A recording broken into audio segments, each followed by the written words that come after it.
Welcome back to the ZeroW Podcast, where we talk about lifting, coaching, and more. You can learn more about Zero by going to www.zero.com.au. That's Zero with a W. We are also proudly sponsored by Establishment Coffee. Head to establishmentcoffee.com.au. Use the code 025 for 25% off and free shipping. If you're watching on YouTube, don't forget to like and subscribe. That's what all the cool kids say. And if you're on Spotify, hit that 5-star review. We love it. Enjoy the show now. Back with another episode of the Zero Weakness Podcast. Hello, everyone. Hello. Good morning. All right. What have we been up to? Tom, bro, what have you been up to? What have I been up to? Not much. Working. Watching Jim Shady versus Jim Shady. Boyd Hilda. Oh, my goodness. We'll talk about that later. Who's Jim Shady? What do you mean, who's Jim Shady? Henny. Yeah, what didn't you do? You could spell it two ways, though. You could go G-Y-N. Yeah, I thought that. Yeah. I thought that when I typed it out. I was like, I wonder if anyone will get it. You my content creator, boy. You get it. I got bad news about that. What's that? Why? I posted a reel last night No, as well. oh my God, don't start. My reel's at 13,000. What, likes? No. Views. Views. What, Yours is what at was 11, so I'm winning. How do you check that? Go. The views, you just go into Instagram, go to your profile, Yeah. and then just click Reels, and then you can see the amount of Wait, views. does it piss you off? 13,000 people are liking it. Can't you fucking watching it? Just press Like it. Don't you They reckon? might not like it. The most I ever got, look, that was 23,000. Your one was Yeah, so that's good. wild. So good. Oh. Tell us about the mindset that you had to get into to create such an amazing reel. It's doesn't it piss you off how they get like heaps of traction and then like you put a lot of thought into something about coaching and it gets like 2 likes and you're like, oh well, that didn't work. Well, it's the Always the farce way. of social media. It doesn't mean anything. Like likes and views mean nothing. Well, Like- that's what we were saying last night. I was like to Bridget, I can't wait to get so many clients off that. Like nothing happens ever. No. So it's a fine balance. Like I'm enjoying being funny and getting like views and people and traffic to my page, but I don't want to be known as that guy. Yeah. So I got to keep putting the education in there. Have you thought about that? You're like, because I said that. Bridget's like, are you going to make more? And I'm like, nah, I don't want to like make more content like that. This is just a bit of fun. Yeah. Yeah. But do you think that? You're like, fuck, I have to keep making stuff like this. Oh, I mean, I feel like I was put on this earth to make people happy, make people smart. Yeah. It'd be a waste of creativity if I didn't. Meg's getting sick of my big head around it. Like, damn, this one only got 100,000. Useless. What's a good like count? What's a good like count for you? I Like, don't know. I don't actually know. Yeah. I'm not paying that much attention. Like I know what it was previous when I was posting like real stuff. But with these things, it's kind of irrelevant. And once it hits explore and you start getting all the weird American comments, they comment with such like fervor and confidence and passion, and they're always so wrong. Yeah. Like they're so proud about being wrong. Well, Bridget was saying one of her reels blew up after like 2 months, eh? Yeah, it didn't get any traction to begin with, and I don't know why it did. It's just a bench video. And then all of a sudden, all the likes started coming in, and I was getting comments, people making fun of my arch, and I'm like, yes. Nice. I've You done made it. Yeah. That's when you hit the big time. That's it. It happened with one of mine like years ago of Dale Longford. It hit some Indian like explorer. I remember that. And this was just like hundreds of thousands of Indian people liking it. Wow. Yeah, it was sick. Anyway, I haven't been up to much. Meg, what have you been up to? Neither. Not too much at all. What have we been doing? Had some dinners out. Just started dieting. That's not so interesting though. Yeah, just living my life. Nice. Nice. What's your diet? What's your diet looking like? I just pulled my calories last week. I'm going to do it maybe for 10, 12 weeks, and then that's it. Any reason? Because I want to put on more muscle over time. And I do kind of really want to fill out, like to the point where I'd be happy if I went up to like the next weight class, but I do want to go through this cycle a couple of times, like a little bit of fat loss and then put on some size, back down, put on some size. But really, the biggest, most positive thing that's come from it for me is that I have a lot of it feels like a lot of food freedom because I haven't been surviving on next to no calories and trying to lose weight. I've actually put myself into uncomfortable phases where I'm pushing a lot of food and maybe even putting on more body fat than a person who is an athlete might necessarily want in like one growth period, so that I can survive on more food and not have to stress too much that if I go out for a dinner or go on a holiday, I'm going to come back and be, 5-10 kilos heavier. I just can be on more food and thriving a little more. Yeah, nice. Yeah. So Nice, Meg. when you're dieting, do you have like at the end, is it like a definitive, like, have you got a metric that you want? Like, okay, by the end of this, I want to be... Never. I go by how I feel. Yeah. Like if anything that's important to me gets compromised, like my mental health, or if I get obsessive or I notice like more negative than the positive outcomes, I would stop it. But I wouldn't even let it get that far. I'm very self-aware when it comes to this department of my life. So, and what about you, Tom, bro? So the last time, when you got real lean, you were 104? Yeah. 104. And what did you start at? Like 120 something. And when you got to 104, what made you think, all right, did you have was there like, I want to get under 105? Is that when you called it, when you started reverse dieting out, or? I can't even remember, to be honest. I think I just had enough of it. Yeah.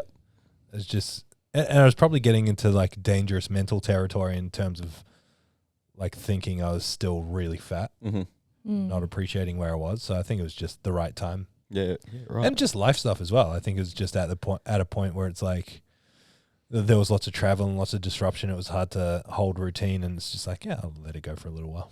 See, I feel quite strongly about that. I feel like if you're looking at yourself and thinking, oh, I'm still looking fat and stuff, you're probably not in a position to start the diet. Mm-hmm. Well, in that case, I'm never starting a diet.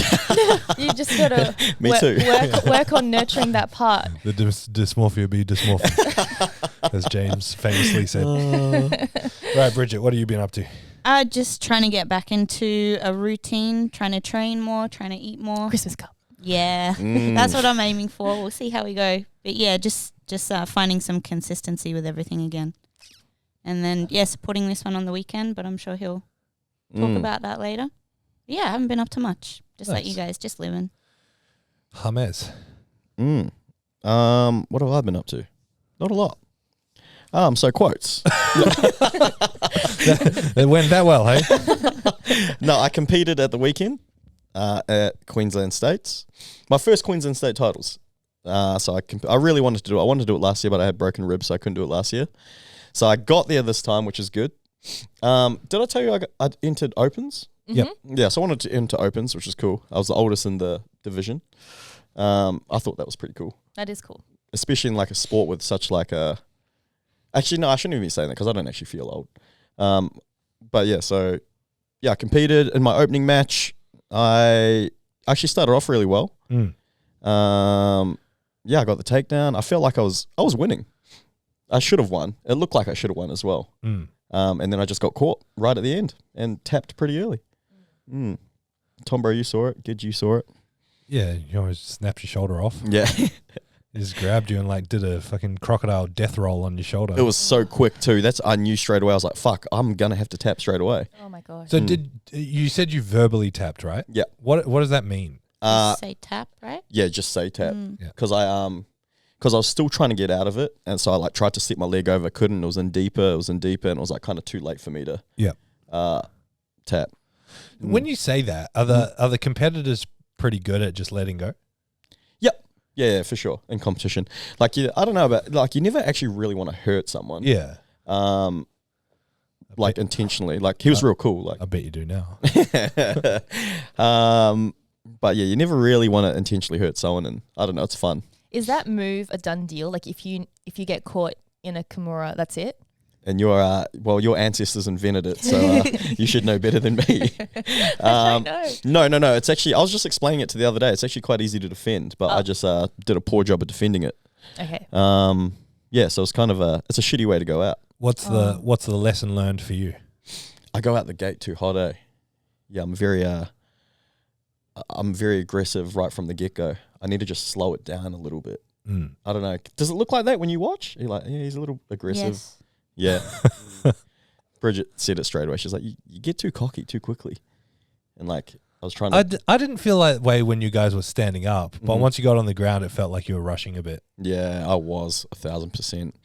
Like, I know standing up, I always think my wrestling's really strong just because I've played rugby league my whole life. Yeah. And I'm short and I'm strong. So it's like the perfect frame for wrestling. Mm. And then as soon as I saw he was long and tall, like it looks like he's bigger than me, but it's like when we're standing up, like you're at a disadvantage. Yeah. Yeah. Like normally when you shoot a double leg like I did, you have to like drop to a knee, but I was still standing on my feet. And that's how I could like kind of pick him up and... Yeah. Mm. You kept putting his hand on your head and you were getting real annoyed. Yeah, that's a collar tie. But What's that mean? so when you like grab your head and you yank their neck forward, Okay. and I think my ones were worse than his though, because I don't mind them because I feel like I got quite a strong neck. So when they do it, it doesn't really do anything. Yeah. But it's just because he's so tall. It was kind of annoying. Yeah. But yeah, I lost. I didn't really. I was a little bit gutted, but yeah, I don't really care. Do another comp. Hopefully win again. Yeah, nice. Mm. I find it interesting, like watching the few matches before you and then watching you, how you guys, when you're like facing off, standing up, you're kind of staring at nothing, Mm. just kind of like staring into each other's chests. Yeah. I find that quite weird. Yeah. I don't know what I expect you to look at, like each other's eyes or something, Mm. but you kind of just like this deadpan stare into nothing. It's quite weird. Yeah. What are you actually looking at? Are you watching their hands or are you just not watching anything? No, I'm looking for an opening. Like I want those reactions. Like I want the when I grab on the neck, I want him to yank himself back up. I want it to be really uncomfortable. So I'm waiting for a reaction. Yeah. And that's what I'm always hoping for. Like waiting for his chest to come up high so I can shoot at the legs or something like that. I find it really funny when is it grappling or Mhm. doing stuff? Yeah. It doesn't look like any pressure's being applied. It looks like you're just like going like this. But Yeah. I'm assuming there's a lot of tension. But it Wait, just looks when like you're standing? on the ground Yeah. as well. Yeah. It doesn't, or if you're just holding a position and holding his arm like this. Sorry. It looks like you're just gently holding him. But Yeah. you're probably like going like, Yeah, well, like that. I think you got to try be loose though, because if you're too tense, you use so much energy. okay. Mm. Mm. But yeah, the hand fighting looks funny at the start, like the wrestling. You're just slapping each other's heads and Yeah. trying to pull each other down. Mm. Well, props to you. I could never do that. Oh, it's fun. Too much touching. You'd be good at it. Nah. Too Very much. mobile, strong as fuck. Yeah, but it requires. I'd be like, couldn't do it. I reckon if you did the gi tombro and you grabbed onto someone, they would not be able to get away from you. But yeah, no, I had fun. It was it was just a cool experience. Yeah, good. As long as you learn from it. I Mhm. mean, you're quitting jiu-jitsu tomorrow? Nah. Nah. So you got a learning experience, growing experience, and come back and Do you know how many mess people? up Boyd Hilda next time. I got to stop saying that because do you know how many like people message me that? Was this your last comp? Yeah. Yeah. They're like, shut up. Don't use it on me. It's not okay. But yeah, no, it was fun. What'd you eat that night? Actually, I was We in. went out for breakfast the next day. Yeah. I don't think we had like a fancy dinner because he thought he might still compete the next day. Mm.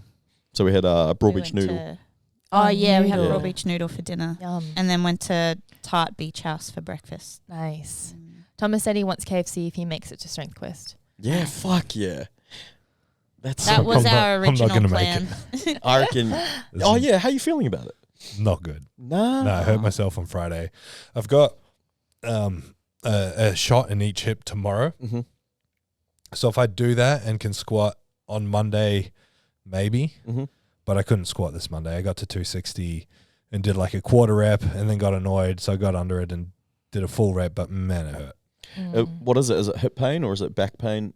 It's- How's your back? It's like nerve pain. Yeah, So it's okay. caused by my back, but I get it on both legs, like down the outside of my leg. And it's hard to describe. It's really restrictive in the sense that it's like my body's telling me don't move and it makes it really like jolty and shaky. And then there's no strength, there's no push. It's frustrating because I feel strong Mm-hmm. and benches feels really strong. So hopefully between, a week's rest and getting these shots on Thursday, I can scrape something together. My fear is that I've just lost the opportunity to have the practice under the peaking numbers that I need to hit Mm-hmm. to actually qualify for Zero Pro. That said, I can do it and qualify in the elite division.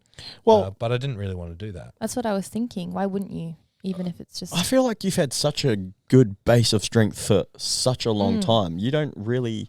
I could be wrong in saying this, but I feel like you don't really need a hard peak.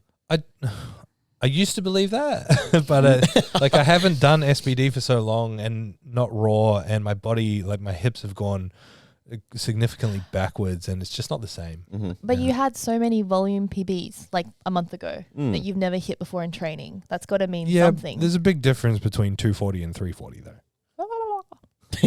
Thank you for that contribution. All right, quotes. What do we got? My one is the context was I was watching an interview and the guy was like, "Oh, you moved over from Europe to Brisbane. Like, which one do you like more?" And then his response was, "Don't compare one place to another. Appreciate where you are and what it provides you." Yes. And I liked that because I was like, "Oh yeah, Yeah, That nice. is a true. good one. Mine is confidence isn't walking into a room and thinking you are better than everyone. It's walking in and not having to compare yourself to anyone at all. Yes. Solid. I like that. another good one." It's a great one. I'm gonna walk into Strength Quest and be like, I'm stronger than all you cats. Bring it.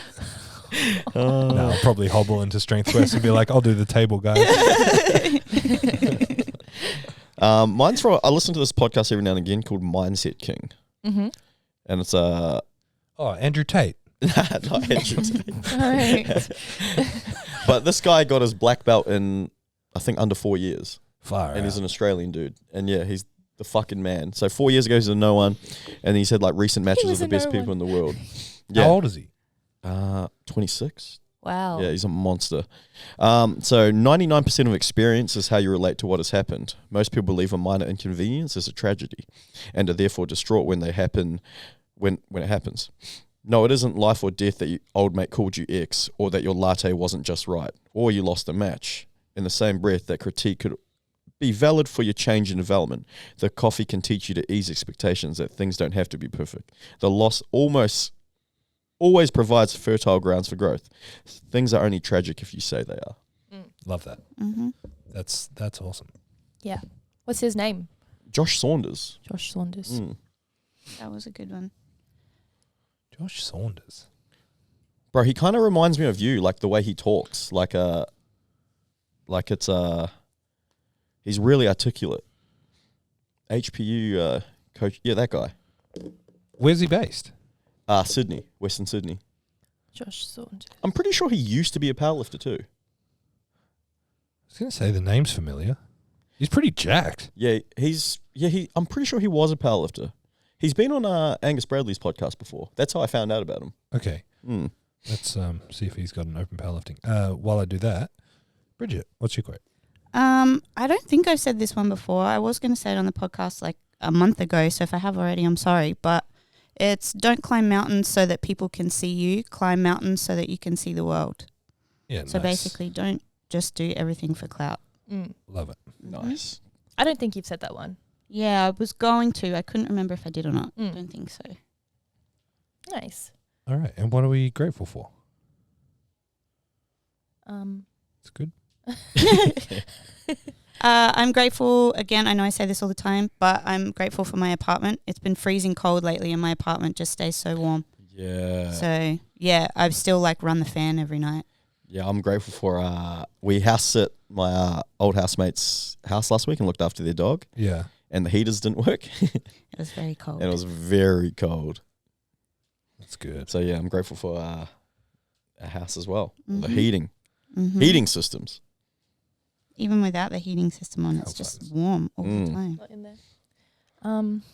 Oh, it's hard. I could say a lot of things. Maybe I'll go with my clients this week. I've got a really nice bunch of clients at the moment that I get along with really well, and we have very similar values, and it's a great time. Nice. I love that. Mm. You always seem like you're having fun with your clients. I'm grateful for training. I love training. Yeah. Just makes me really happy. Well, really neutral. Which to me is happy. Do you like training? Yeah, that's all right. It makes me really neutral. No, I love training. Nice. It's funny, speaking of the cold, so I walk the dogs every morning, early in the morning, and I walk in a singlet and shorts. And Even now. yeah, and all the old people, because if I go in like a jumper, by the time because I walk for like an hour and 20 minutes. So by the time I get like halfway through, I'm hot. I'd rather be cold for the first half and then comfortable for the second than nice for the first half and then way too hot for the second. And I know what you're thinking. Just take the jumper off. No, then I have to carry it, which I hate. So anyway, all the old people that I walk past, like the same people every day, without fail. Oh, aren't you cold? Oh, I don't know how you do it. Oh, are you from New Zealand? Every single day. But I wore a jumper yesterday. Was freezing. Mm-hmm. And they take it as such like a win for the world when I wear a jumper. And it's like, oh, you're feeling it today, are you? Oh, you're wearing a jumper today. Yep, I sure am. Anyway, that's my story. Well, to be fair, you've only started wearing jumpers at work in like the last 2 years. Yeah, it gets cold. It's colder inside than outside. It's Yeah, so it cold in is. here. Like yesterday at Southside. Southside was freezing inside. And then outside it was so like sunny and nice and warm. It was freezing all day in here yesterday. I think it's the rubber matting creates insulation. And so when it's hot, it like holds the heat. Like I remember at Runaway Bay, through the front window like would be the sun because it was all like just glass frontage. So it would just like be a magnifying glass on the rubber and then it would just be a furnace in there all day. And then in the winter it was freezing. And here I think it just holds the cold, which is good for training. I don't know. I like training hot. I like being hot. Yeah. Like, you know how you sit on the walk thing? I'd be the opposite. I'd want to wear a hoodie. So I'd get sweaty and hot. And Oh, see, I don't know how people do that. No, it's gross. yeah. I don't like it. I must admit, like training in the actual cold, like training in, less than 10 degrees sucks. Like where the bar is so cold that it kind of hurts your hands and feels like your joints take ages to warm up. I don't like that. Yeah, you see like powerlifters in America that bring their own portable heaters to the gym to like heat their barbells up. Wow. Yeah, nasty. Yeah, fuck that. Not looking forward to training in Christchurch in the winter. Yeah. Oh, yeah. Give us an update on Christchurch, Tom, bro. We're getting there. It's just all council nonsense that's been holding us back, and it's just been hard to sift through. But we're kind of crossing the final steps this week, which has taken ages, but we're kind of there. So in the next 2 or 3 weeks, I'm going to piss off and go build that one. And then hopefully we're open next month, fingers crossed. When you say, I saw your story the other night, you talked about red tape. Like, what are the main differences in opening a gym over there compared to here? I think it's uniquely Christchurch as well. Like I think New Zealand City Council are a little bit more stringent on a lot of little things, but Christchurch, particularly after the earthquakes, has crazy compliance laws. Mm-hmm. So it's a combination of like the earthquake engineering sort of stuff, but also because New Zealand's so environmentally friendly, we've got all this crazy like ventilation requirements and CO2 monitoring and just wild stuff. Yeah, it's not like here where you can, it's kind of like, oh, who cares? If they die, they die. They're all over it over there. And the annoying thing is like you have to pay the experts to do it, and the experts don't know what they're doing. Like as in they're like, oh, we haven't done a gym before. And the council's like, you got to rely on them. And they're like, what does the council need? And we're like, we don't know. So it's been real frustrating, but we're almost there. Yeah, nice. It's going to be exciting. All right, what do we got? So I've got a few topics here. You guys can pick and choose which ones you want to talk about. Mm-hmm. Is there anything you want to talk about on there, Meg? I really like them all. Hang on, let me pull up the list. The butt one. The butt ones. Where did that Funny. come from? I just always think about it. Yuri Belkin. Just everybody. I don't know. So the topic is why your butt won't grow. It is a popular topic. Yeah. Yuri Belkin is crazy. The guy squats and deadlifts over 400 kilos and has no ass. Like there's not a glute back there. It's phenomenal. Yeah, he's got like massive hamstrings as well, Yeah. and then, no glutes. And he's got air in the soft suit. It's just like hanging out back there. Yeah, why you can, like I said before, you can create any context around this. Like, why your butt won't grow. Mine does. Genetics certainly play a Yeah, I was big just big thinking role. that. You know, you can see people who are quite new, or it's not just females, but a lot of females when they start out their gym journey, they're very invested in growing their lower body, and they'll put in a lot of work, and you'll see it blow up in like a couple of years. So I think genetics do certainly play a role in it. But sometimes I also think perhaps it's just one of those things where, you know how, like, I hate leg press. I hate the way it makes my quads feel. And so I'll always do what I can to avoid it. And sometimes I'll do hard sets, but I'm really not invested in it the way that I might train other areas of my lower body. And it definitely shows. Or like I don't put myself through the same pain that I do some other muscle groups. And I think some people just hate training glutes as well and do it and go through the motions, but maybe don't train it to the same way that they might some other muscle groups they really love. It's like one of my speculations. The other one is also inexperience. People think they're pushing close to, 1-2 RIR, but they're actually capable of a lot more. Yeah. That plays a big part, I think. Do you think there's a, there's a focus with the influencer culture? People watch influencers with big asses do certain exercises that aren't actually any good. Yes. And they're like, this will grow my butt. And so they put focus into the wrong exercises. 100%. Maybe, but you could also argue that some people are doing like exercises that should really assist glute growth but don't get anywhere after a couple of years of being really consistent with it. Why do you think that is? Because you see it, No, I mean, why do you think they don't get anywhere with it? Potentially poor execution, potentially being underfed, potentially not getting close to the 1-2 RIR like Gidge said, or a combination of all those things. I think food is the big one. Don't come for the influencers because there's no one perfect glute exercise anyway. No one's coming for the influencers. You said influencer culture. No, I said influenza culture. No, it's a real thing. Yeah. We do the same. If James and I see a jack guy doing a dumb exercise, everyone in the gym has that in their program. I think there's a lot of trial and error that you have to go through as an individual to find what works for you too as well. I just from experience with some of my clients that have complained that their glutes don't grow. There's always the common thing. It's like, they want their glutes to grow, but they don't want to eat in a surplus. That's always that's always the most obvious one. I was going to say food next. Yeah, they get a little bit of they start eating in a surplus. They get a little bit fluffy in places they don't want. But they're obviously going to get fluffier. It doesn't just when you eat, it doesn't just localize or target one spot. Go to the areas you want it to go. So that's always the deterrent. That was like a big deterrent for one of my clients.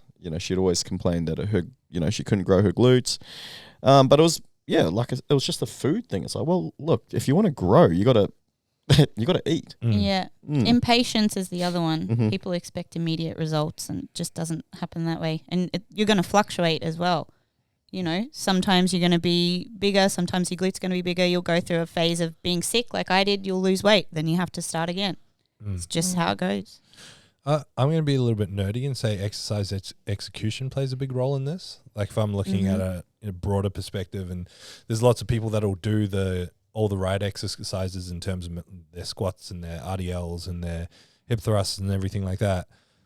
But if you're not controlling the joints in a way that maximizes the use of the muscle that you want, you're just going to compensate with other muscles. Like it's always crazy to see anybody do barbell hip thrusts with like 300 kilos. I think that's wild. But a lot of them are just moving the bar from point A to point B. It's like the equivalent of stacking the lat pull down and like doing a half rep full swinging kind of movement just to move the handle from point A to point B. It's kind of pointless. So I think execution plays a huge role in terms of like taking muscles to close proximity to failure. And I think when it comes to the glutes, if your hips are out of control, if your bracing sucks, if your pelvic control is all over the place, you're just going to lose so much potential growth there. It's even like when you talked about exercise execution, just taking things through full range, something as simple as that. Like you said with when you see people loading up 300 on a hip thrust, and all they're doing is, they're not even extending their hips. They get halfway up, but you're right. They move the load from A to B. So therefore I'm training my glutes. It's same thing. I just think back to when me and my client would squat, she just had her spatial awareness wasn't great to begin with. So I'm like, you're kind of just doing a glorified leg extension. Like you need to go through a little bit more range if, you really want to see some results. Like, are you maximizing every opportunity right now to get big glutes? Yeah. If you said to me, Tom, bro, to get big pecs, you need to fucking do these exercises, take your chest through full range, do steroids, and eat. Do you know what I mean? It's I don't know. It's kind of you want to tick those boxes if that's the goal. For sure. I think it's just like it's not even an ego thing. It's just like we believe that if we lift more weight, it's going to be doing more for us. So sometimes a lot of people will sometimes have a hard time letting go of the weight on the bar and not be willing to drop back and make it harder by doing it better. And especially because a lot of people will perceive that as going backwards. Like they're not progressing, they're regressing, and it's not the case. They're just going lighter so they can do it better. Yeah, big difference. It's like I was talking to one of my clients this morning about like why we do tempo work. Because it's so light. It's like, yeah, but we're trying to add another constraint to make the exercise harder without adding more load or doing more reps. If we can strip it back and it's still going to be hard if you're doing it properly. Because I used to think that, Tom, bro, when you'd write me a program, I was like, oh, this tempo stuff's pretty light. And then it's like, yeah, but if you do it properly, it's fucking worse than the top set. Yeah, it sucks. Meg, what would you say if you could only pick 3 glute exercises for the rest of your life to give someone? What would you pick? Hip thrust, some kind of lunge. 3 exercises. Hip thrust, some kind of lunge, and an RDL. Nice. Yeah. Barbell or dumbbell RDL? Depends on the person. What does it depend on? If they trial both and see better results from one. Fair. So I like the dumbbell RDL because I can keep more weight through like my whole foot. When I do a barbell RDL and I hinge back quite a bit, I tend to put a lot of weight through my heels, and there's nothing bad about that, but I just prefer for glute growth dumbbell RDL. Nice. What about you, Gidge? Barbell back squat, 100%. Bulgarian split squat, and a barbell RDL. Nice. So these That's are just personal preference. Yeah, I was about to say these are like things that you enjoy doing and see things that you've seen results with. What about you, Tom, bro? Walking sideways on a Stairmaster. And ideally kicking your leg out. Yes. That'd be my go-to. That's the classic. And some crab walks. No, I mean, I don't really have an opinion on this. It's not really something that I haven't been the guy to program this I get people from time to time request more lower body stuff or more glute stuff, but I'm just going for the big basics, which is what these guys mentioned. The big compounds, squats, RDLs, good mornings, hip thrusts. That's about it. It's pretty funny when you get a client and they say, I want bigger glutes, and then they see the program and they're like, oh, it's just like a normal strength training program. I'm like, yeah, let's do these properly. And then you don't need to be doing the frog pumps and all that other. Oh, do them if you want to. Like, they feel great. It's like, yeah, if you want to get a pump, do them. But if you want to see some results. I actually think there's some power to that, like in terms of positive reinforcement.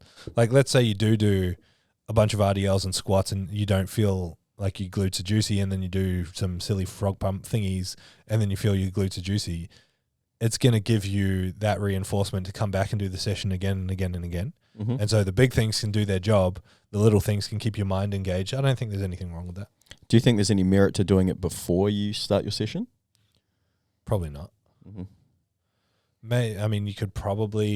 could maybe justify it like activation or warm up or priming or something like that. But outside of that, probably not. Yeah, I think, I don't see much merit in it too, but sometimes it's a good tool to use if, you just want them to feel that sensation that their glutes are working. Yeah, creating buy-in. Exactly. Yeah, if their glutes are feeling pumped before they've even started their session, they're just going to get more pumped as the session goes on. And like you said, that just creates that buy-in. It's like, fuck, my glutes are working. Yeah, sure. All right. That's enough on butt stuff. What was the top one? Top one was good. What are some signs that signal you have an unhealthy relationship with training?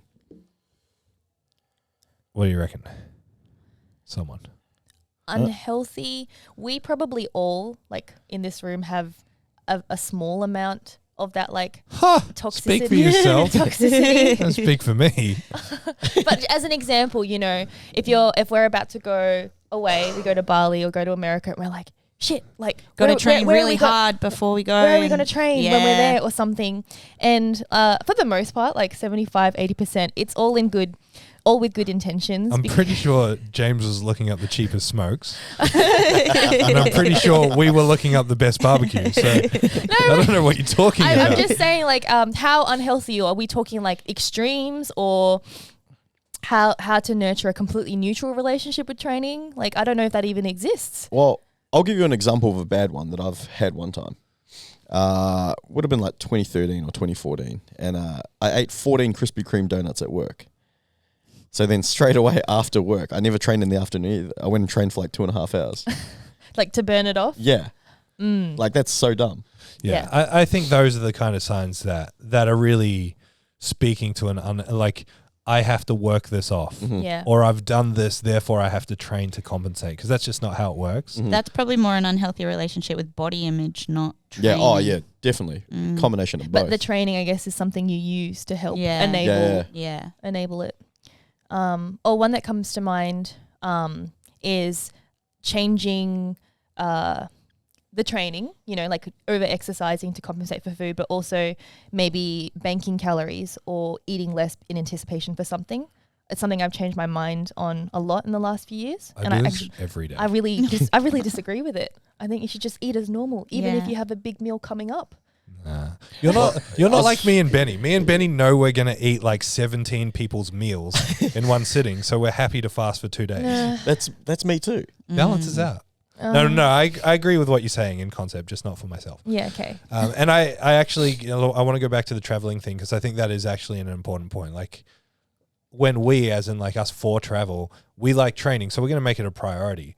I think it starts to become toxic or unhealthy when you're like, you're away with your family and you're like, oh, sorry, I can't go do that really cool once in a lifetime sightseeing thing because I got to go do my arm session. Like, that's an unhealthy relationship with training. Being willing to let go of a training session is healthy. Being unwilling to let go of it is unhealthy. I think when we were away last time, like, we really looked forward to going to the gym, but we didn't go to the gym every day. We trained 4 times, including Bali MMA. And you're just like it's one of those things you enjoy doing. It's like a leisurely activity. It's like, I fucking love the gym, so let's find a cool gym and go train. Yeah, because I don't want to write people off who are like, no, it's actually really important to me and I'm going to prioritize it while I'm away. I think that's totally fine. Like, I'd consider that a healthy obsession with training. Yeah. Which I would say I have. Like, I'm going to prioritize it for sure. But it's like when you start to sacrifice things that are actually value adds to your life for the sake of training, because you think it's going to do something that it's not, that's when it's starting to get unhealthy. So would an example be, if I don't do those sessions, then I lose all my gains? Yeah, pretty much. It's like, we spoke about it at Christmas, when it's like, lots of people like to post that they're at the gym, and lots of people like to demonize people going to the gym, being like, oh, you're so tough, you trained on Christmas Day. It's kind of like, if you can and you want to and it doesn't otherwise disrupt your life, why not? There's nothing wrong with that. Don't demonize people for doing it. But if you're like, I can absolutely not hang out with my family today, who have traveled from all around the country or the world to spend family time together because I have to go and do this leg session, that's when it's a problem. Definitely. That's it's like this fucking, you got 24 hours in a day. Like, there's no harm in sneaking off to the gym for an hour. It's something that you enjoy. I guess perhaps a lot of the stuff you don't see. So you have to ask yourself if there is going to be missed opportunities to train this week. You have work and you're only going to get 2 sessions in. If you notice a state of panic kind of coming up, you might need to really look inward and ask yourself why you're panicking so much over something that I guess objectively is not really a big deal, so that comes down to the individual and less about other people or sacrificing family time sometimes. Just like how you talk to yourself, like, you suck. You really trained twice this week. Yeah, because my gym goals in the gym, I don't have like you guys all have strength goals. I think it's fair to say you guys all like powerlifting. I don't. So for me, there isn't the only loss that I have when I miss a session is like that mental clarity. Yeah. Okay. Yeah, it's just like it's kind of like walking in the morning, or it's good for your dog's mental health, but it's good for yours too. You just feel good. You did something hard. Yeah. All right. Anything else you can think of with that? I mean, I feel like we're just going to keep saying the same things. Yeah. I guess the next thing is like, what do you do if you identify that you have an unhealthy relationship with training? Oh, that's a good point that you make. My strategy is always to do what I call a training break for people. So it's similar to a diet break. You know, a diet break, depending on the severity of the state the person's in, will determine how hard you break from whatever diet they're running. It might be a complete flip on the head of like they've been in really restrictive low calorie dieting, and it's like, okay, for the next 2 weeks, no tracking, no looking at labels, nothing. You eat whatever the hell you want. If you want to have KFC for every meal, go do it. And then after a week or two, people are like, I need routine, I need structure, and then you can start to slowly reintroduce that in a healthy way. I've done that with people with training. Mm-hmm. Yeah. I've been like, you know what? Go to the gym. Because people who fall, especially in powerlifting, they get that powerlifting burnout. They're like, I hate training. I don't want to go to the gym. They don't mean that. They're just in a really bad place at that point in time. It's like, let's remove all structure. Don't plan to go to the gym. If you wake up and you want to go to the gym, go. Don't plan what you're going to do at the gym. When you get there, do exactly what you want to do. If you want to max out, max out. If you want to do 10 by 10 curls and go home, do that. Do that for a couple of weeks, make it up as you go along. And as they do that, they start to just fall back into some sort of structure and routine, and then you can start to guide that and build it back in. That's like the extreme version of it. For most people, it's just like variation. It's like, okay, let's stop doing SBD for a while. Let's not do reps and sets anymore. Let's do time on, time off. 30 seconds on the leg press, 30 seconds off, and make circuits out of it. Make training fun. Like, it's changing things up to the point where there's like not this, I guess, mental battering ram hitting you every time you go to the gym. Yeah. That's my approach to it. Anyway. I don't know if I've told you guys this. Well, you guys know. Like, I think in most Decembers, I barely ever train. Yeah. Yeah, I think I train like, Chill. that day. I train like maybe 2 or 3 times in December. I just want to add one last thing. Isn't that you every month? The stuff that that creates quote unquote unhealthy relationship training is most of the time how you think about things. So I guess it's really stopping yourself in your tracks when you think something that you objectively know is not the healthiest way to look at, a certain element to your training, and calling yourself out in your head and being, and breaking those trains of thought that have been so consistent, which is not easy, trying to like think a different way after years of thinking missing a session equals bad. So it does require a lot of repetitiveness. And I mean, sometimes this is where a sports psychologist needs to come into play, because it's easy to say that. It's like the cutting food to fast for a thing. Like, I know logically that's dumb, but I'm still going to do it. Mm-hmm. Right. Yeah. Like, sometimes that voice is just that little bit louder. What about my voice? It's like, no. Yeah. When I look at you and Bridget, like compared to myself, you guys have got a very healthy relationship with food. So you guys can kind of just like pull the pin where like I can't do that. I have to finish it all and eat it all, and yeah, I don't know. So I'm the same, exactly the same. Oh, were you talking to me and Gidge or Thomas and Gidge? You and Gidge. Oh, I was like, Thomas isn't like that. Yeah, no, so I do that too, Tom. I can not eat all day, so I can fucking eat the same amount of food as 17 people. I've just in one seen meal. too many times where if I've done that and I've restricted breakfast and lunch, I just am not myself at night, and I do that. I'll overeat like crazy, and I don't want to do that. Thus I will just treat every day the same. I feel like you've had a lot more work put into it, though. Like, you've had a very heavily eating disordered background that you've come out the other side of, had a lot of therapy around it, had a lot of growth around it. My eating disordered background is a little bit different, and I actually find there's a positive trade-off. Like, I come from binge eating disorder background, and there's something like weirdly satisfying about fasting all day and then eating all my calories in one go at the end of the day. It kind of ticks this mental box for me to keep me in a positive mindset. Can you explain that a little bit more? I can't. It keeps you in a positive mindset. I don't know. There's some like it almost, it's a way of doing something that could otherwise be unhealthy in a healthy way that kind of keeps the monster at bay, I guess. I'm actually doing something exactly like that right now. So I fast all day regardless, pretty much. I don't eat till like 12, 1 every single day, most days. And I'll have just chicken rice and kimchi or whatever. Then I might have a piece of fruit and a protein shake. And then for dinner, I've been having just 6 hard-boiled eggs. This is all tracked, by the way. And then I make this humongous oat bowl with like real creamy oats in the pot with like protein powder, like 40 grams of Nutella, 100 grams berries, like PB2, like heaps of toppings. Like one of those Wicked Sisters protein puddings. Bridget made jelly the other night to put in it too. So it's humongous. And it feels like I'm cheating. And it feels like I'm binging because it takes me so long to eat. But it's all like tracked and and it like it keeps the monster at bay because I'm fucked after it. You must do the worst shits. We're constantly looking for toilets when we're out in public. Yeah, nasty. It's just that like, massive bolus of food. I guess we can expand on it more on another day. But what I'd ask you is like why it makes you happy or what it's fulfilling to have that feeling of being so full. But I mean, talk about it for hours. I think it's because we know that we're constantly at risk of doing that every day on top of regular eating. Yeah. And so I'm probably the same as James where like for you, if you're hungry, you're the worst. No offense.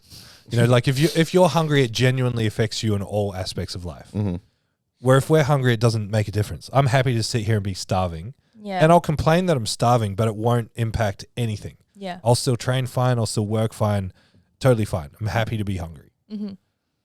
Yeah, you're not good when you're hungry either, Gidge. She says it straight away. She's like, I'm hungry. I haven't eaten. I'm like, yeah, neither. Join me. What's like my travel thing? Anyone who's ever traveled with me knows that I do this. I like when I go away, I try not to eat anything all day, and then I'll pick a restaurant that's like representative of the place that I'm in and just eat everything. Yeah, try everything. And it's just a way of managing. If I go, like we're in America and I have an American breakfast, lunch, and dinner, it's like 20,000 calories. You know, like it's a way of weight management while I'm away as well. And I enjoy that. But if I'm like traveling with Meg, she can't do that. And so she's like, why haven't you eaten? Why aren't we eating? Like, you can eat whatever you want. I don't want to eat if it's not with you. So I got to have like little bites here and there. Keep the other monster at bay. The much scarier monster. I don't know if this. I had one question here, Tomo, that was just for you because you're. Is it the digestion one? Yeah. Oh, good, because I was like, I don't know the answer to that. Oh, I don't even want to speak about that one. Yeah. Oh. Too long. What is it? How to improve digestion? Yeah. Eat better. Yeah. I think the trick is that when people start doing things to improve their digestion, they start eating dumb stuff. Like they start going down real woo-woo rabbit holes and then just end up with the runs nonstop. The reason I don't want to go into it is like gut health in general is extremely complicated. Like extremely complicated. There's so many layers that could be setting off issues with gut stuff. It's like there's a lot of gut health gurus nowadays. Like that's the focus of a lot of coaches' businesses. Yeah. And I'd really like to debunk some of the things that I've heard that I actually don't know if it's how true they are or not one day. Well, all this gut health shit, I started for like hippie reasons, and then I just started really enjoying them, so just kept eating them. And do you know what I mean? I heard bone broth was good for you, so I'm going to drink that. I'm like, oh wait, I really like this. At the end of the day, like it often just comes back to eat a well-rounded diet with 100%. lots of whole foods, fruit, vegetables, grains, lean meats, some sort of like probiotic stuff like yogurt. It just comes back to eating decent foods. And when you go too far down a rabbit hole, like someone will be like, you know, you're like, oh, kimchi is probably good for gut health, you know, something fermented. It is if you have a little bit. But if you're like, I need to improve my gut health, so you have heaps of kimchi with every meal, you're going to be on the toilet all the time. It is going to mess you up, something chronic. And I think that's what people do. They go so hard down. They're like, oh, I'm just having a little bit of kimchi, but I'm also having a bit of sauerkraut here. And I'm also having this probiotic smoothie here. And I'm also having this chia seed pudding here. And it's just like havoc on the guts. Yeah, when people are gut health specialists and they're posting that for every meal, all I can think about is their toilet. I know this is disgusting, but I'm like, fuck, you must have a bad time with your stomach. Oh, no. All right. But yeah, at some stage we should get someone who's better than me at all that sort of stuff on. An expert. And chat about it. Dietitian. All right, we've got a few more topics, but should we get into the quiz? Yeah, we've got 10 minutes left. Let's hit up a quiz. All right. So this is a little bit of a pop culture / general knowledge one. I have a feeling this first question's been done before. Okay. Do we just yell out the answers? Yes. And you can only have 3 shots at an answer. Okay. So we're not That's fair. targeted at Tom, bro. I hate these rules. All right. Got 10 questions here. Who is the most followed person on Instagram? Cristiano Ronaldo. Yes. Oh, wow. Like how he said it gingerly this time because he knows he's only got 3 attempts. For bonus points, how many followers?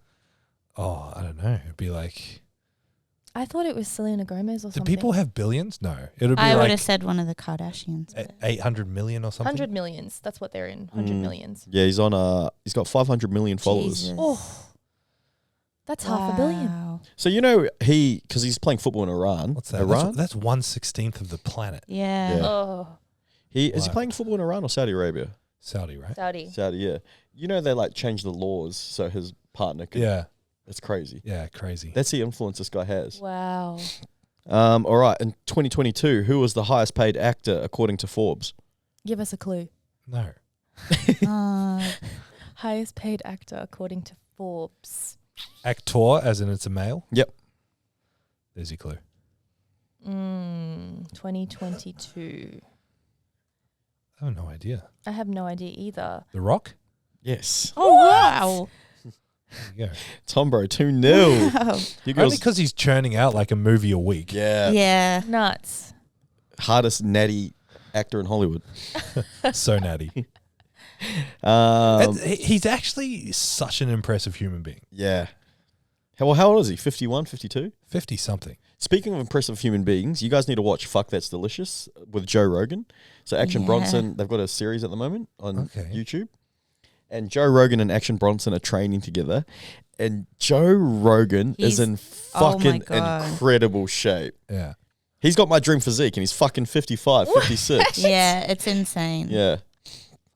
Yeah. You know, like he talks about martial arts a lot. It's pretty hard to fathom that. He's been doing it for over 30 years. Yeah. And for a lot of his career, he's probably just like been rich and, you know, relaxed enough to the point where he can go harder than most people on the planet. 100%. He'd be a weapon. Yeah, and like even the way he kicks the bag, the way he kicks the bag, and it's like, man, he moves so well. Holy moly, I didn't know that.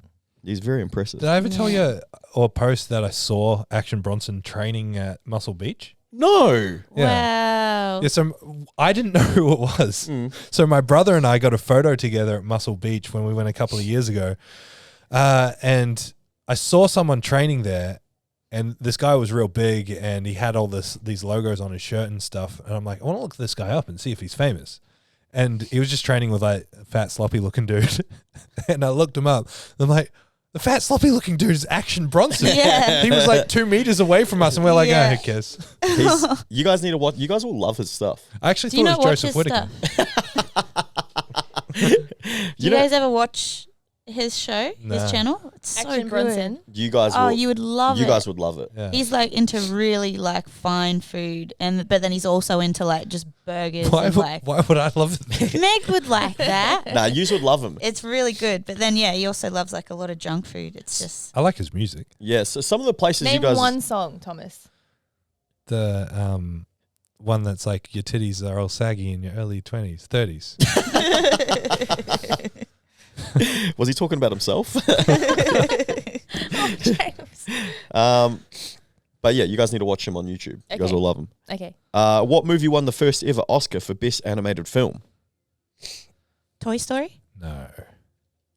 Be earlier than that. Like The Lion King? Nope. Aladdin? Later than that.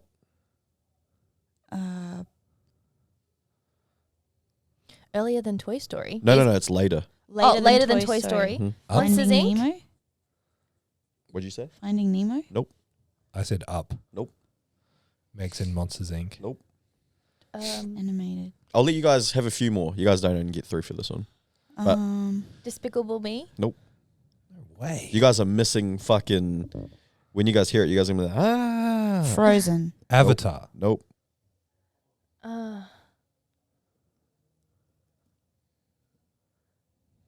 Can we have a clue? No, because the clue will give it away straight away. Is it real. Like Spider-Man into the Yeah, I was Spideyverse. thinking the No. Spider-Man Go one. back. Okay, I'll tell you who makes it. DreamWorks. Shrek. Yes. Ah. I still watch that movie. Great It's film. in my regular That's what I rotation. mean. I couldn't believe you didn't know I know. it. I watch it at least a couple of times a year. Yeah, you put it on. All right. The what? I said I got one. Nice. So 2, Tombro 2, Meg Dog 1, Gidge Dog 0. 0. Weakness. What do the following fictional characters have in common? Louis DuPont, Dulac, Edward Cullen, Spike, and Jessica Hamby. They're They're vampires? Yes. Paper, scissors, rock. What the What are fuck? you doing? I'm saying scissors, paper, rock in my head. No, see, It's- okay, No, wait. Tom, bro. 2, It's an 3. Aussie. Bro, It's an- it's it an is. Australian thing, Yeah. bro. Scissor, paper. Yeah, No. I've never done that in my life. No, Don't everyone- use that Nah, on me. Tom, bro, it's an Everyone Aussie does thing, it no like way. I do. In New Zealand, we just go paper, scissors, rock. No. And see, that's the thing. It's paper, scissors, rock. Who says scissor, It's paper, scissors, rock? paper, rock. But No, they it's do not, what you Meg. did. What the hell is going on? But Tom, bro, they do what you said. They go scissors, paper, rock. And it's All right, like, I'll do it your way. Okay. Paper, scissors, rock. Paper, scissors, rock. Damn it. 2-2. 2-2. Call my bluff. All right. What is the most viewed video on YouTube? Gangnam Style. Nope. The Pineapple Song. Nope. Oh, Is it a Bad Bunny video? Nope. it's not Purple Rain, is it? Nope. Is it a music video? It's Is it Indian? nope. Because I know the biggest YouTube channel is an Indian channel. It is. But most viewed of all time. It'd probably be an old video. Is No, it no. WAP? Nope. It's for kids. Oh, for kids. For kids. Cocomelon. Yeah. Nope. You're on the right track though. Will we know? Yep. On the right track from Cocomelon. Bluey. Miss Rachel. What's Miss Rachel? Miss She's Rachel. she's like a kids Yeah. content creator. Mr. Beast. Nah, as soon as I say it, you guys will be like, "Oh yeah, come on!" It was the catchiest tune for ages, The catchiest and it tune. pisses me off. Baby Shark? Yes. Oh, That's the most viewed.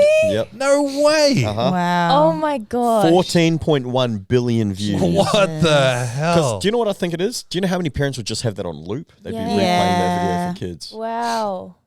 Oh, man. That's nuts. I don't actually know what it is. It's that baby. Yeah, no, I know what the song is. But, like, what is Baby Shark? Was it just, like, a random YouTube video? Like, I think so. Yeah. okay. Hmm. And then there's Grandma Shark and Daddy Shark and Is it? the whole family. Yeah, the Oh. whole song. Like, Oh yeah, of course it is. That Mhm. goes Grandma Shut. All right. mhm. Who holds the record for winning the most Oscars? Like, is this like a composer or like, are you talking about an actor? An actor, He is right? a, I guess you could say composer. Howard Shaw? Nope. Think Uh, way Hen- back in the day. Hans Zimmer. Nah. Way back in Elvis. the day. Nope. Composer. All right. He's got his own production company, self-titled production company. Dr. Dre. No. Can you name a movie? Yeah, dude. Any famous kids movie. Walt Disney. Yes. Wow, of course. That makes sense. It's, oh my God. 3-2, baby. All right. Wait, I got more than 2. Didn't I? 'cause Did you you lost- get Baby Shark? Yeah, you got Baby Oh, Shark. And that's 3-3. 3. 3-3. All right. What 1989 movie stars Michael Keaton as DC Comics superhero? Batman. Batman. Oh. Tom, bro. Launched in 1980, what popular video game features 4 ghosts? Mario. Pac-Man. I don't know. Oh no. Yep, Tom, bro. Holy shit, Tom, bro's on fire. Wow. Mario. I don't know. I choked. Who killed the plumber? Well, it does have ghosts. It to does be have fair. ghosts. It has in that it. round ghost. Boo. The 1984 Olympic Games were held in which US city? Salt Lake. Nope. Girls, have a guess. New York. No. Boston. No. Chicago. No. San Francisco. No. Los Angeles. Yes. Oh. Thomas is killing it. Uh, This is a long quiz. Yep, Yeah, 10 it's questions. How many questions are left? I have no chance of winning. There's one more question. Winner takes it all for this one. What? No. My next thing is, I like that you thought Olympic Games could be held in San Francisco. What 1994 to 95 murder trial gripped the US nation for more than 11 O.J. months? Simpson? Yes. I was going to say that. Wow, winner takes all. I was gonna I don't think it works that I was way. going to say Ted Bundy, but wasn't that like the that 70s? was like the 70s or 80s, I think. So do you think he did it? OJ? Yeah. Yes. 1,000. Yeah. He's a psychopath. Definitely. He's dead now, isn't he? No, he's Yeah, in he died Yeah, recently. he died. can, he can finally rest in peace knowing that his wife's killer died. Wah, wah. Wait, did he die? Yeah. OJ like the Juice not Man. too long Yeah, ago. a couple Maybe of months ago. Weren't we in No, it America? was last year or the year before, wasn't it? It was really recent. Ah. Because he was in jail. He died in jail? No. Nah. You guys sure? I have no Yeah. idea. Mm. How about Trump though? Did you see he walked in with his ear scraped up with Yeah. 50 Cent playing? Yeah. How good was that? Many man. The classic. What a man. So good. All right. See you next time. Bye. Bye. Thank you so much for listening to the ZeroW Podcast. If you want more information, head to our Instagram, @0_weakness. Hit the link in the bio for all of our services and any information on upcoming workshops and events. Don't forget to leave us a 5-star review so we can have a broader reach and answer more people's questions. Thank you once more.